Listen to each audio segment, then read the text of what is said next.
Venerable brothers and sisters in the Dhamma, today the topic is the True Dharma. Why I chose this topic is because it is very important if you want to practice the Dhamma, that you investigate properly and practice the real stuff. Because as you know, recently all this publicity about that film, Da Vinci Code, it has not only this book, Da Vinci Code, there are other books also written recently by scholars. It has overturned a lot of beliefs that they had about Christianity, that Holy Mary was a virgin, that Jesus Christ helped this prostitute called Mary Magdalene, when in fact actually now they say that it is his wife. So how is it for 2,000 years they did not realize this? Because they did not take the trouble to investigate. So people believe blindly for 2,000 years, and then suddenly now people are saying different things. So it has come as a shock to many people, especially Christians. Those beliefs that they had suddenly overturned. So it is the same with Buddhism. If we practice the Dhamma without investigating properly, then after many years you may find that what you believed in actually was groundless, was not true. So nowadays, it is a long time since the Buddha was here, 2,500 over years. So there is a lot of wrong teachings found in the Dhamma. And so to investigate what is the real Buddha's teachings, we should go back to the source, to the earliest discourses of the Buddha. In the suttas, the discourses of the Buddha, one of the sayings of the Buddha is, be a lamp unto yourselves, be a refuge unto yourselves, with no other refuge. Take the Dhamma as your lamp, take the Dhamma as your refuge, with no other refuge. So, you should rely on yourself and rely on the Buddha's Dhamma, the true Dhamma of the Buddha. Nowadays, a lot of people don't understand. They go around looking for a good teacher. So sometimes after following that Ho for many years, you get disappointed. Like myself, I followed Ho for 9 years, and after 9 years I was totally disappointed. So that's why the Buddha said, depend on yourself and depend on the Dhamma. Now what is the Dhamma? In another sutta, the Buddha said, if such a certain monk says that such and such is the Buddha's teaching, in other words, his interpretation of the Buddha's teaching is such and such, then the Buddha said, don't accept it and don't scorn it also, don't reject it also. The Buddha said, compare what he teaches with the suttas, and for the monks also with the Vinaya. And the Buddha said, if it agrees with the suttas, then you can accept it as the Buddha's teachings. If it does not agree with the suttas, then the Buddha said, reject it. It is not the Buddha's teachings. So I give you some examples. We know that there is this story about the Buddha, that he cultivated the paramis for many, many lifetimes. It is said to be 4 asankheya kapas, and 100 Mahakapas. 1 kappa is a world cycle, which is supposed to be extremely long. So long, the Buddha said, that it is very hard to imagine how long it is. So, asankhya kappas means uncountable world cycles. And they say for 4 uncountable world cycles and 100 great world cycles, the Buddha cultivated the paramis until he perfected the paramis. Then only he could become a Buddha. And then they base this on the Jataka stories. The stories about the Buddha in his past life being born as a deer, or as a rabbit, or as Sankanchil, etc. And if we examine these Jataka tales, we find that in these tales it is said that when the Bodhisattva was a deer or a rabbit, etc., he could speak like a human being and act like a human being. Have you ever heard an animal speak? I have never heard an animal speak. So can you believe that an animal can speak? And then some of these stories are so ridiculous. For example, he said, when our Bodhisattva was born as a rabbit, he wanted to perfect his parami of giving, generosity. So there was a hunter who came into the forest to hunt. And he hunted the whole day and he couldn't hunt any animal. Didn't shoot any animal. So in the evening when he was preparing his dinner, his pot was boiling water, but there's no meat to cook. So he was very hungry. So it is said in the Jataka story that the Bodhisattva, as that rabbit, he jumped into the boiling water in the pot and sacrificed his life for the hunter to eat. Can you believe rabbit so smart, so good-hearted? If he was so smart and good-hearted, he would not be born as a rabbit, isn't it?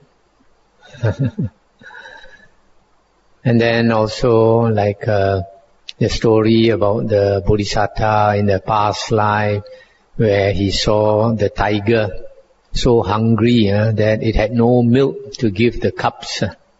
So the Bodhisattva, from the top of the hill, he jumped down, committed suicide so that he could feed the tiger. This type of story sounds very nice, but it goes against logic. How can somebody commit suicide to feed a tiger? Firstly, if you feed the tiger is used to eating human meat. Tomorrow he'll look for another human to eat. But the main point is it goes against the Buddha's teaching. Why? In the Buddha's discourses, the Buddha said, a wise person's offering or charity must not harm other living beings and must not harm yourself. So for example, if you want to offer, you want to cook some chicken for a monk, you cannot go to the market and order a live chicken to be slaughtered to feed the monk. If the monk knows that you ordered a live chicken, then he would not eat the meat. It's not allowed. So in the same way, for this, in this story where the Bodhisattva committed suicide to feed the tiger, it also goes against the Buddha's teachings. If he actually did that, then he will make either his wife suffer a lot, or his parents suffer to know that he committed suicide to feed the tiger. Also the Vesantara Jataka, where it is said that our Bodhisattva in his past life, he gave away his wife and his 2 children to a merciless beggar who beat them. So he did this just to perfect his parami of giving. Don't you think that's very selfish? Just because he wants to perfect his parami, he must make his wife suffer, must make his children suffer.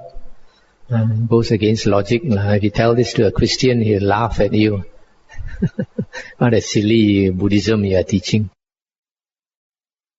So we have to be very careful. Now is the age of the information explosion, and now we know a lot of things more than our grandparents used to know. And nowadays we question a lot of things.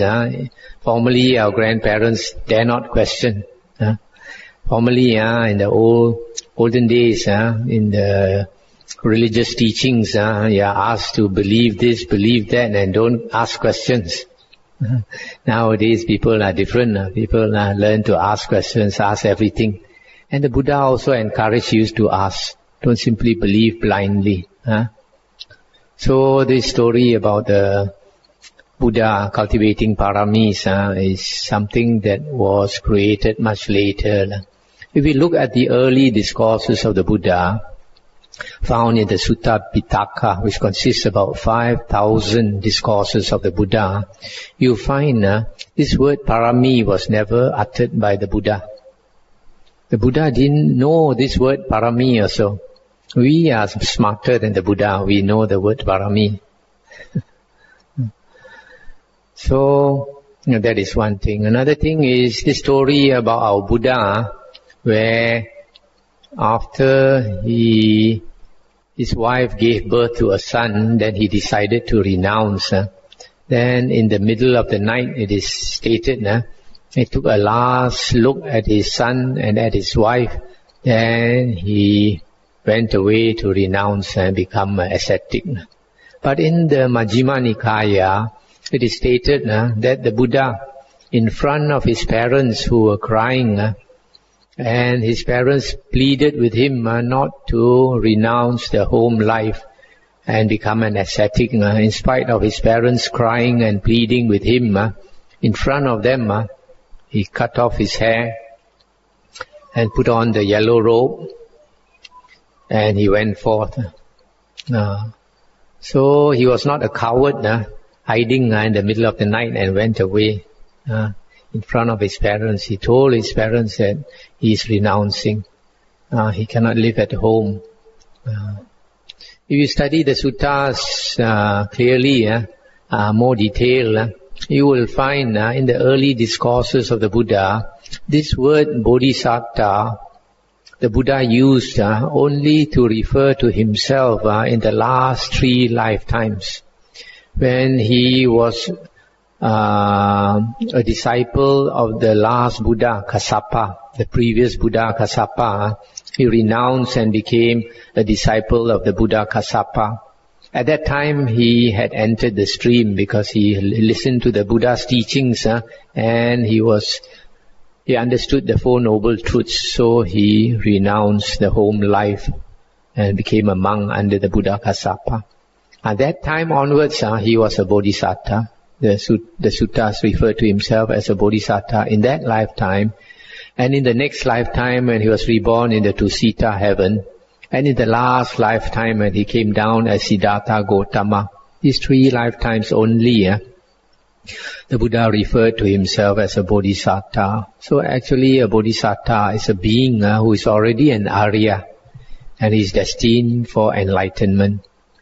So from the suttas we find when the Buddha in his previous lifetime practiced under the Buddha Kassapa, he must have attained the first jhana, because when he came back as Siddhartha Gautama, as a young man, he sat under the Jambu tree and attained the first jhana.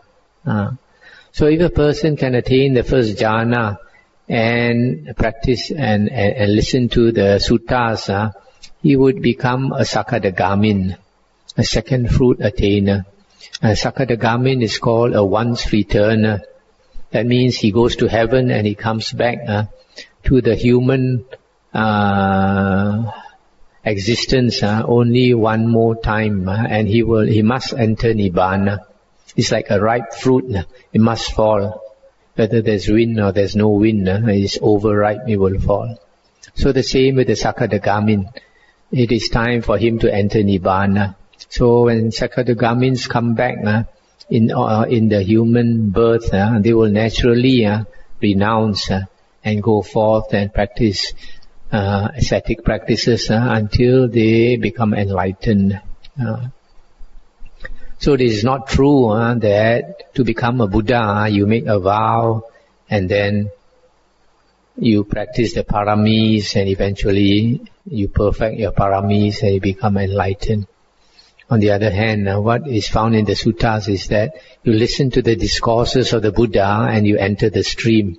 After you enter the stream, then if you meditate and attain the jhanas, then you are bound for enlightenment.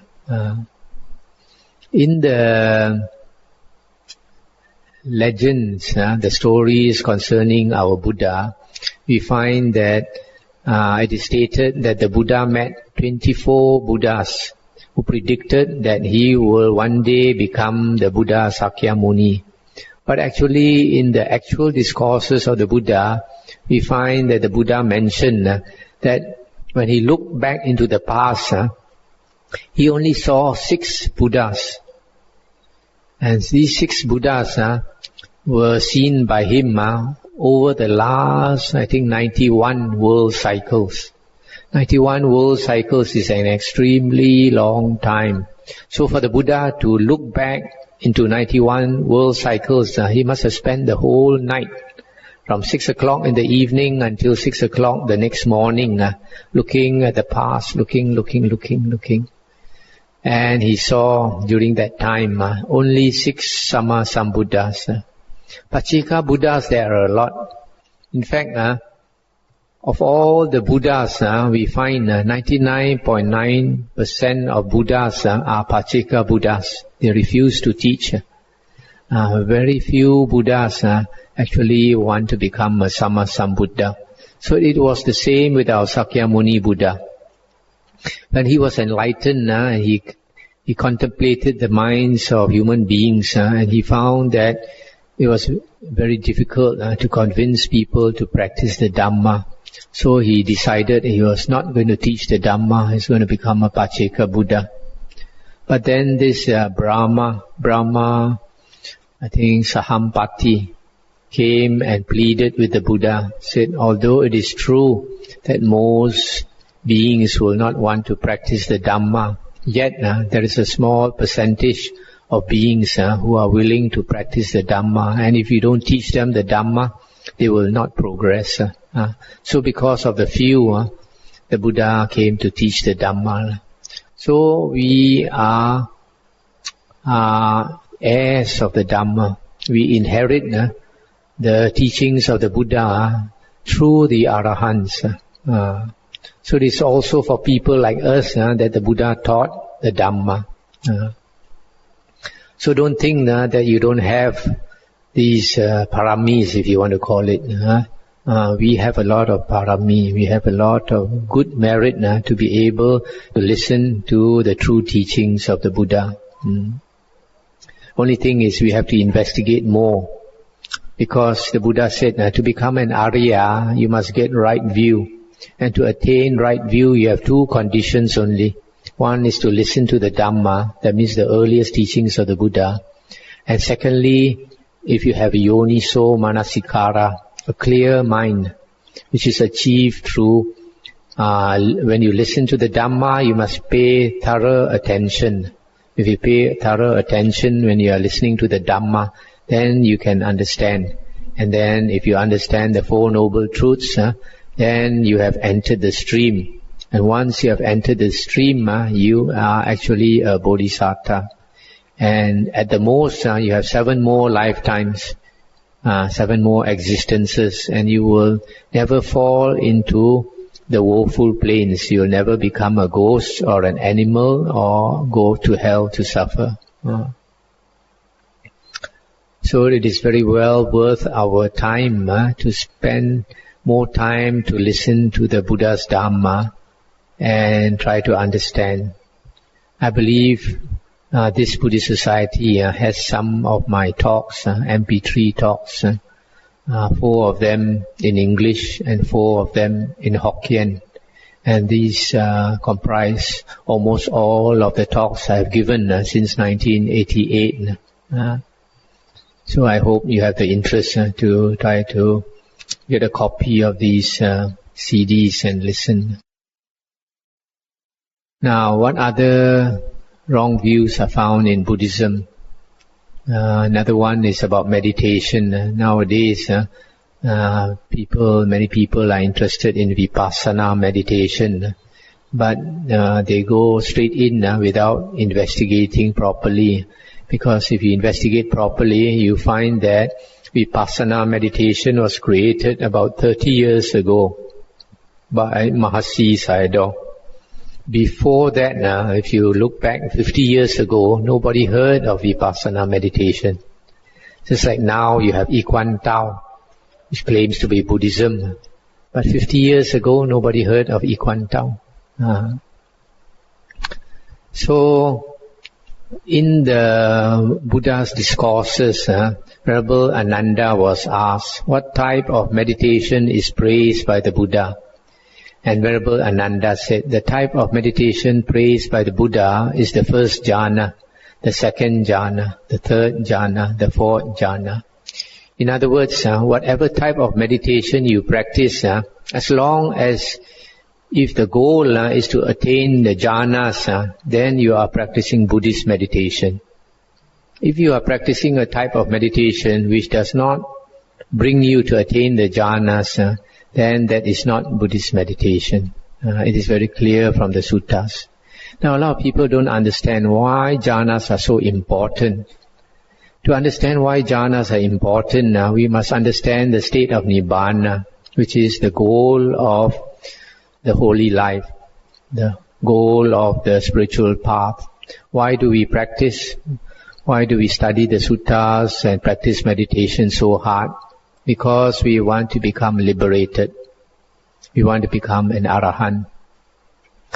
What is the name for liberation? It is not attaining wisdom. A lot of people think we practice meditation to attain wisdom. No. The aim of practicing meditation, firstly to attain jhanas, and ultimately to attain liberation. And what is this state of liberation? How do you become liberated? Can anybody tell me?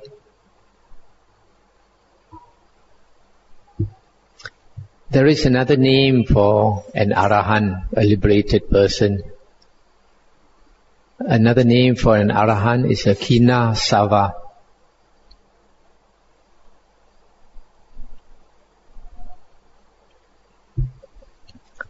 Kina sava means one who has destroyed the asavas. If you destroy the asavas, you become enlightened. So becoming enlightened is not getting a lot of wisdom. Becoming enlightened is actually a physical happening when you destroy the asavas. And what are asavas? Asavas are uncontrolled mental outflows. Basically, the flow of consciousness. As long as consciousness flows, this world exists. Why? Because this world is made up of consciousness. This world is only found in the 6 sense doors. Because you see, because you hear, because you smell, taste, touch and think, and the world comes into existence. Suppose you had no consciousness, is there a world? There is no world. The world is made up of consciousness and the objects of consciousness. When you have consciousness and you have an object, then you are conscious of something. And that something you are conscious of is nama rupa, mentality and materiality.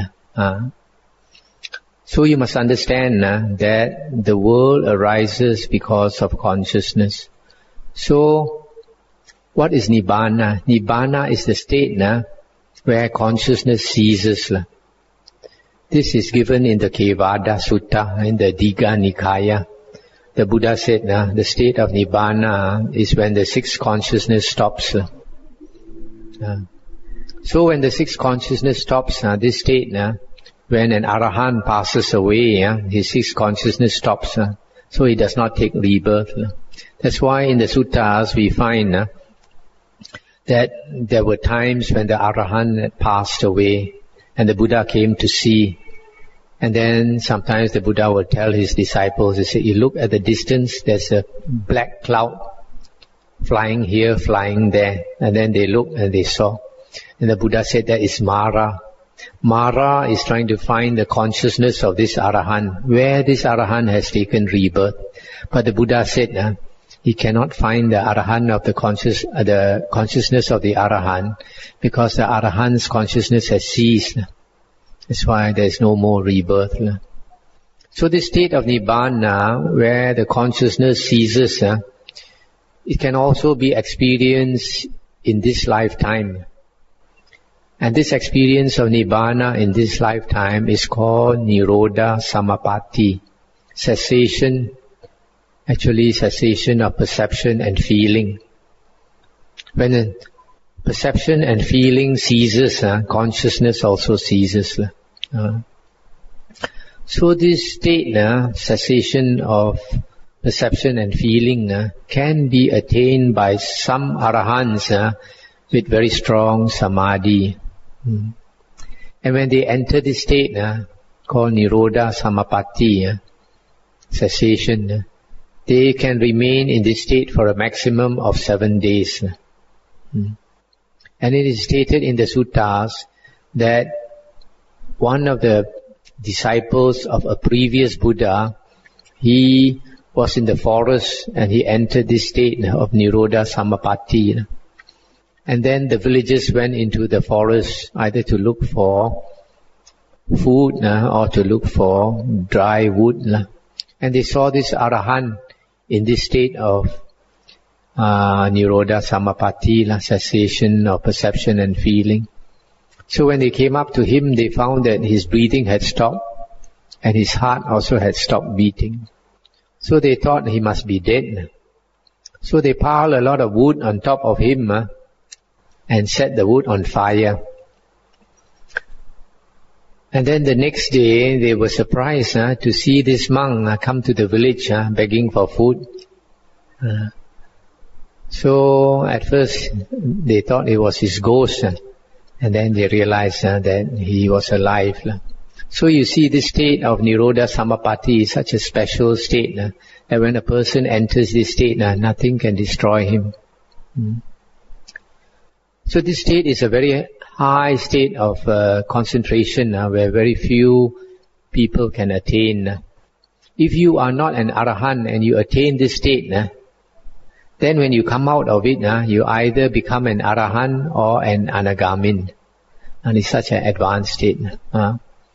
Now, to attain that state of Nirodha Samapatti or Nibbana, you have to pass through the jhanas. And there are 8 jhanas, 4 rupa jhanas and 4 arupa jhanas. And these jhanas are states where sometimes it's translated as meditative absorption, where you are so absorbed inside your mind that you are not aware of the world. So to attain this state of jhana, you have to withdraw from the world. When you enter, before you can enter this state of jhana, you slowly go into your mind. As you go into your mind, the world recedes from you. You're not aware of hearing, of seeing, of smelling, taste and touch. And then when you go into that first jhana, the mind still has some thinking, but the Buddha says only skillful thoughts, skillful intentions. So the kind of thoughts is not ordinary thoughts. It's not about thinking about your home or thinking about your work. You might think, I must remember to remember all these steps I took to come to this state so that I can repeat it again. So that is the first jhana. But when a person enters the second jhana, it is even more deeper state of samadhi, where the mind is so absorbed that thoughts cannot arise at all. That's why the state of jhana is called the state of the Aryan silence. Normally, our mind is always chatting. We are always talking to ourselves in the mind, and you're not doing anything. Very interesting that the mind will keep talking to you. But all that thinking is the source of dukkha. Sometimes people say a nasty word to you, and you keep thinking about it, you get more and more angry.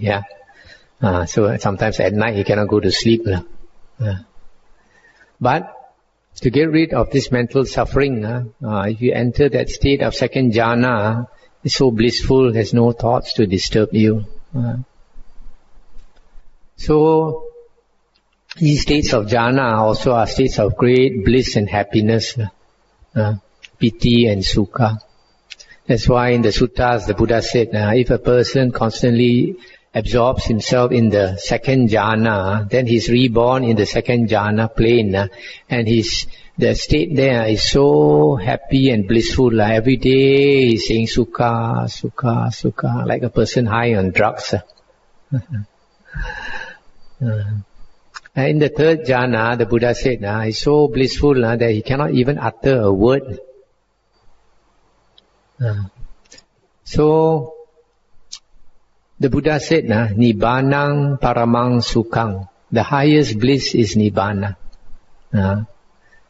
So since Nibbana is the state of great bliss, the highest bliss, to enter the state of Nibbana, you must go in that direction. If you are experiencing bliss and happiness, you are on the right road. So that's why jhana is so important. If you practice a type of meditation where you cannot attain jhana, then you are still in the world of the six senses. You have not taken off from the world of the six senses. Your rocket has not lifted off the ground. How can you arrive at the moon?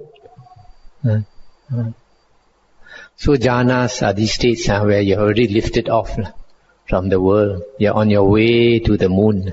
That's Nibbana.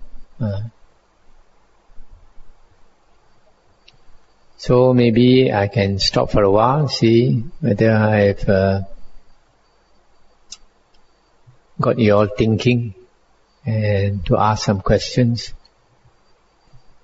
Don't be shy to ask, The Buddha said we must investigate more. Don't simply listen to what I say and believe everything. You can cross-examine me like a lawyer.